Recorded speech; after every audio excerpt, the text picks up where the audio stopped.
सासे ड्राग्स फालांगिरिया बिजनी फानबारि पुलिसनि आखायाव।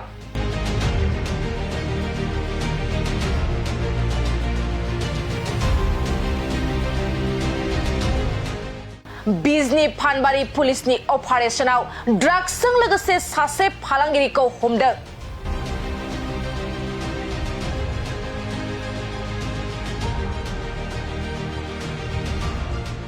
हमजानाय फेग्रा मुवानि बिबाङानो जादों 5.99 ग्राम।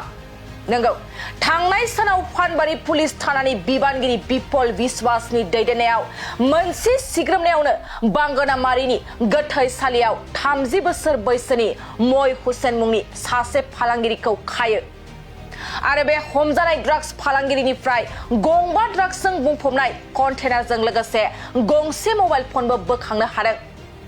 मख'नो गोनांदि बे हमजानाय फेग्रा मुवानि बिबांखौ 5.99 ग्राम होनना मिथिनो मोन्दों। लोगोसे बिजनी महकुमा पुलिस मावख'गिरि प्रसन्नजित दासआ जाथाय जानाय जायगायाव सौहैयो आरो पुलिसनि हानजाया बांसिन खौरां मोननो थाखाय बे समाव नायबिजिरनाया सोलिगासिनो दं। फिन सासे ड्राग्स फालांगिरिया बिजनी फानबारि पुलिसनि आखायाव।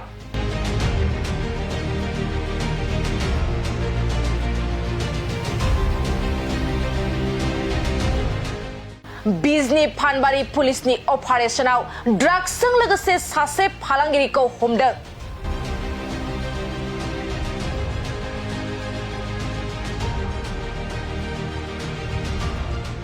हमजानाय फेग्रा मुवानि बिबाङानो जादों 5.99 ग्राम।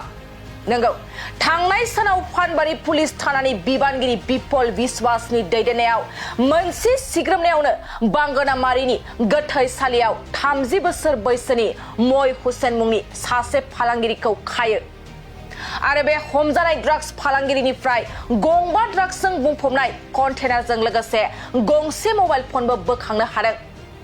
मख'नो गोनांदि बे हमजानाय फेग्रा मुवानि बिबांखौ 5.99 ग्राम होनना मिथिनो मोन्दों।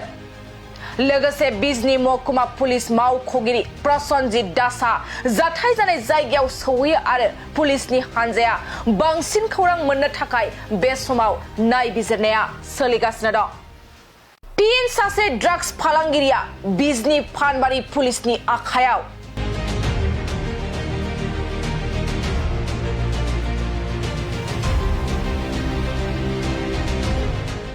बिजनी फानबारि पुलिसनि अपारेशनाव ड्राग्सजों लोगोसे सासे फालांगिरिखौ हमदों।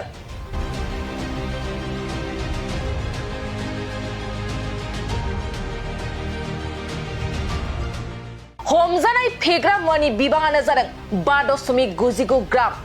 नंगौ, थांनाय सानाव फानबारि पुलिस थानानि बिबानगिरि बिपल बिश्वासनि दैदेननायाव मोनसे सिग्रोमनायावनो बांगोनामारिनि गोथैसालियाव 30 बोसोर बैसोनि मय हुसेन मुंनि सासे फालांगिरिखौ खायो आरो बे हमजानाय ड्राग्स फालांगिरिनिफ्राय गंबा ड्राग्सजों बुंफबनाय कन्टेनारजों लोगोसे गंसे मबाइल फनबो बोखांनो हादों। मख'नो गोनांदि बे हमजानाय फेग्रा मुवानि बिबांखौ 5.99 ग्राम होनना मिथिनो मोन्दों। लोगोसे बिजनी महकुमा पुलिस मावख'गिरि प्रसन्नजित दासआ जाथाय जानाय जायगायाव सौहैयो आरो पुलिसनि हानजाया बांसिन खौरां मोननो थाखाय बे समाव नायबिजिरनाया सोलिगासिनो दं। फिन सासे ड्राग्स फालांगिरिया बिजनी फानबारि पुलिसनि आखायाव।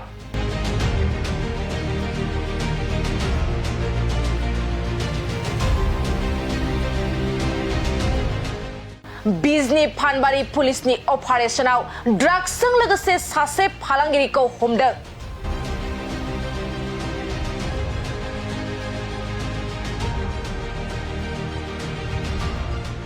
हमजानाय फेग्रा मुवानि बिबाङानो जादों 5.99 ग्राम। नंगौ, थांनाय सानाव फानबारि पुलिस थानानि बिबानगिरि बिपल बिश्वासनि दैदेननायाव मोनसे सिग्रोमनायावनो बांगोनामारिनि गोथैसालियाव 30 बोसोर बैसोनि मय हुसेन मुंनि सासे फालांगिरिखौ खायो आरो बे हमजानाय ड्राग्स फालांगिरिनिफ्राय गंबा ड्राग्सजों बुंफबनाय कन्टेनारजों लोगोसे गंसे मबाइल फनबो बोखांनो हादों। मख'नो गोनांदि बे हमजानाय फेग्रा मुवानि बिबांखौ 5.99 ग्राम होनना मिथिनो मोन्दों। लोगोसे बिजनी महकुमा पुलिस मावख'गिरि प्रसन्नजित दासआ जाथाय जानाय जायगायाव सौहैयो आरो पुलिसनि हानजाया बांसिन खौरां मोननो थाखाय बे समाव नायबिजिरनाया सोलिगासिनो दं।